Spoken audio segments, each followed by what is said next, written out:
आज मी आपल्याला कोणतंही वाटण न घालता आमच्या आगरी पद्धतीने सकला माशाचं कालवण कसं बनवायचं ते दाखवणार आहे. तेल गरम करून याच्यामध्ये थोडासा कढीपत्ता, हिंग आणि थोडासा टॅमॅटो टाकायचा आहे आणि लसूण टाकायचा आहे ठेचलेला. लसूण थोडा जास्त वापरायचा आहे आणि टॅमॅटो मऊ होईपर्यंत परतून घ्यायचं आहे. त्याच्यानंतर हळद, मसाला टाकायचा आहे. तर कांदा, लसूण मसाला आणि घरगुती दुसरा मसाला पण मी याच्यामध्ये टाकलेला आहे. तर सकला मासा मी धुवून घेतलेला आहे स्वच्छ.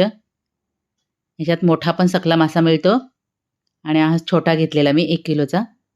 आता याच्यामध्ये टाकायचं आहे पाणी. किती रस्सा काढायचा त्या हिशोबाने पाणी टाकायचं आहे. चवीनुसार मीठ टाकायचं आहे. 2 ते 3 कोकम. कोकम नसेल तर कैरी आता बाजारात मिळते ती टाका किंवा थोडीशी चिंच टाका.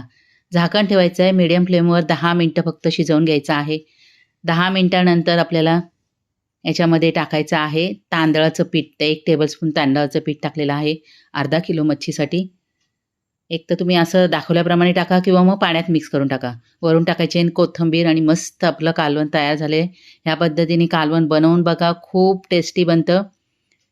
तुम्ही पण असं आगरी पद्धतीने बिना वाटणाचं कालवण बनवून बघा आणि व्हिडिओ आवडला तर लाईक करा.